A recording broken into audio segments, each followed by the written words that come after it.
رجيم الانقاذ السريع من اكتر المواضيع اللي طلبتوها مني باستمرار، وعارف ان في ناس كتير جدا نفسها تخس بسرعة وتوصل لوزنها المثالي، وخصوصا بقى لو عنده فرح او عنده مناسبة، او لو عندها فرح او عندها مناسبة، يعني بيكون فرحها فهي عايزة تلبس الفستان والفستان يبقى مظبوط عليها، فعاوزة توصل لافضل وزن في اسرع وقت. وده طبعا بدون ما يحصل لها ترهلات، يعني مش عايزة تخسر عضلات جسمها، بدون ما تتعب، بدون ما تدوخ، بدون الحاجات دي اللي بنسمع عنها في الرجيم. فالنهارده ان شاء الله هحكي لكم قصه واحده بالفعل كانت بتتابع معايا وفرحها قرب وعاوزه تخس في اسرع وقت، وهعرفكم كل الخطوات اللي عملناها والنتيجه اللي وصلنا لها، وفي اخر الفيديو هعرفكم النظام اللي مشينا عليه بالظبط كمان ان شاء الله. وفي اخر الفيديو برضو هنفتح السحب ل3 اشخاص هنتابع معاهم النظام الغذائي مجانا مع هدايا مجانيه، وهنعلن عن نتيجه السحب اللي فات. فتابع الفيديو للاخر عشان تعرف ازاي تشارك في السحب. اول خطوه عملناها عشان عروستنا تخس بسرعه وهي تقليل السعرات الحراريه بشده. تمام، طبعا قللنا السعرات بس خليناه نظام متوازن مع تقليل السعرات، يعني حافظنا على نسبه بروتين عاليه، البروتين كان بنسبه عاليه عشان نحافظ على العضلات وما يحصلش ترهلات في الجسم. حافظنا على نسبه نشويات متوسطه عشان تقدر تجهز للفرح وما تتعبش وما تدخش والكلام ده كله. وبرضه حافظنا على نسبه دهون متوسطه عشان طبعا نحافظ على الهرمونات، ودي داخله على فرح وعايزه هرموناتها تبقى مظبوطه. مشينا على دايت 1000 سعر حراري فقط، طبعا دايت شديد، لكن لما تيجي تشوف الدايت هتلاقيه دايت عظيم جدا، لان هو غني بالبروتين، فيه نشويات متوسطه، فيه دهون صحيه، لكن طبعا بعيد كل البعد عن الاكلات اللي سعراتها عاليه. تمام، طبعا منعنا الشيبسي والبيبسي والشوكولاتات والمشروبات الغازيه وكل الحاجات دي لان سعراتها في السماء وما بتديش قيمه غذائيه للجسم. ومشينا على نظام صيام متقطع على نظام الاكل ده، يعني بدات تاكل الفطار اللي هنحطه الساعه 12، خدت الغداء الساعة 4، خدت العشاء الساعة 8، وبعد كده خلاص صيام متقطع. في الوقت الصيام ده ما بناكلش اي حاجة، بتاخد مشروبات بس بدون سكر وبدون لبن، والنظام ده عظيم جدا وهكتبه لكم في التفصيل في اخر الفيديو ان شاء الله. الخطوة الثانية وهي اننا استبدلنا المشروبات الغازية والعصاير بالمية والشاي الاخضر، لانهم بيساعدوا بشكل كبير جدا في تحسين عملية الايض في الجسم. تمام، بيزودوا معدل الحرق في الجسم، بيسدوا الشهية. فبدأنا نشرب 2 كوب ماء قبل كل وجبة وقبل كل صلاة، يعني من 10 ل 12 كوباية في اليوم. المية مهمة جدا، وطبعا الشاي الاخضر بقى اساسي 3 مرات في اليوم بعد كل وجبة. الخطوة الثالثة وهي ممارسة الرياضة المكثفة، ضفنا مشي وكارديو ونط حبل، جميع انواع الرياضة اللي تقدر تعملها ضفناها. تمام، لمدة ساعة يوميا، والساعة دي قسمناها نص ساعة الصبح. تمام، يبقى خلينا في نص ساعة كارديو الصبح مع تمارين مقاومة ورفع اوزان، يعني تمارين حديد عشان تحافظ على العضلات وتبني عضلاتها، مع نص ساعة كارديو دي الصبح، وفي نص اليوم كمان نص ساعة. تمام،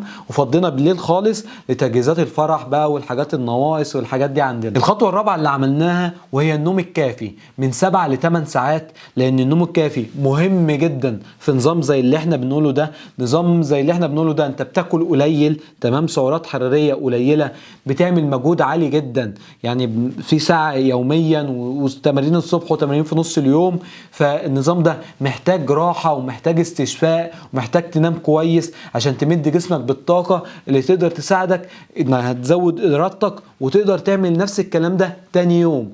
لان انت لو ما نمتش كويس ومشيت اول يوم وما نمتش كويس عمرك ما هتقدر تطبق النظام ده تاني يوم. تمام، الخطوة الخامسة وهي اننا قللنا الملح على قد ما نقدر، وابتعدنا تماما عن الاطعمة المصنعة لانها بتبقى فيها ملح عالي جدا. تمام، قللنا الخل وقللنا كل الموالح، لان الملح ده بيعمل احتباس سوائل في الجسم. تمام، واحتباس المية اللي في الجسم ده مش هيخليك تنزل بسرعة، وهيخلي جسمك في بالك كده، لان اصلا 50% من وزن الجسم بيكون عباره عن ميه. فعشان تنزل بسرعه اللي هينزل معاك بسرعه جدا الميه. تمام، لو عملت احتباس للسوائل في الجسم مش هتقدر تخس بسرعه، يعني هتحتاج وقت. وطبعا النظام ده ما تقدرش تمشي عليه لفترات طويله، انت ممكن تمشي على النظام ده اسبوع 10 ايام بحد اقصى وترجع لحياتك الطبيعيه. النظام ده ممكن تستخدمه لو انت عندك مناسبه، عندك فرح، لو انت بقالك فتره متلخبط وعايز تدوس على نفسك كده وترجع تلزمها وتشد الجامعة شوية، تمام؟ فتمشي عليه لمدة اسبوع، وبعد ما تمشي عليه وبدأت خلاص تكسر اللخبطة بتاعتك وبدأت تخس والدنيا بقت تمام، ترجع تمشي على نظام متوازن، تمام؟ مهم جدا انك تظبط نظام يبقى اسلوب حياة. احنا عايزين لايف ستايل تقدر تمشي عليه على طول، مش مجرد يعني نظام اسبوع وبعد كده ارجع الخبط وافتح الدنيا على البحري وازيد اكتر من الاول واقول طب ما انا هقدر اخس تاني.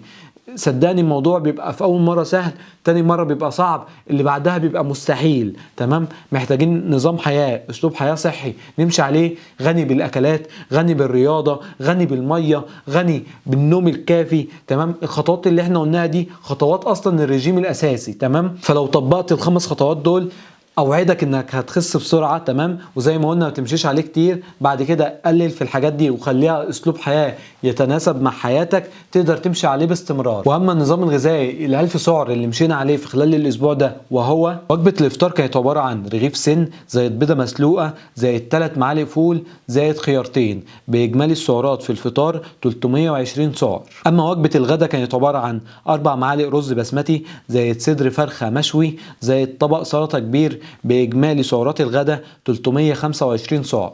اما وجبه العشاء كانت عباره عن علبه زبادي لايت زائد 2 معلقه شوفان زائد بيضه مسلوقه زائد 30 جرام مكسرات. اجمالي العشاء 375 سعر، وكده الاجمالي اليومي عباره عن 1020 سعر حراري بس. وده كده كان النظام اللي مشينا عليه لمده اسبوع وخلاها تخس بسرعه جدا، وهيساعدك انك تخس بسرعه جدا، بس امشي عليه الاسبوع بس. ودلوقتي وصلنا لاعلان عن فقره السحب ل3 اشخاص هنتابع معاهم نظام غذائي لمده شهر مجانا، نظام التمارين لمده شهر مجانا، واستشارات طبيه طول الشهر ان شاء الله، تمام؟ فكل اللي تعمله عشان تدخل معانا السحب انك تعمل لايك وشير للفيديو عشان يوصل لاكبر عدد من الناس، وتعمل اشتراك في القناه عشان يوصل لك كل جديد اول ما ننزله، وتكتب تم في كومنت، تمام؟ والسحب مفتوح لحد الفيديو الجاي ان شاء الله. اما ال3 اشخاص اللي فازوا معانا في الفيديو اللي فات وهم الف مبروك ليهم، ان شاء الله نقدر نساعدهم يوصلوا للوزن المثالي في اسرع وقت ممكن. وبكده يكون فيديو النهارده خلص، اشوفكم الفيديو الجاي على خير، سلام عليكم.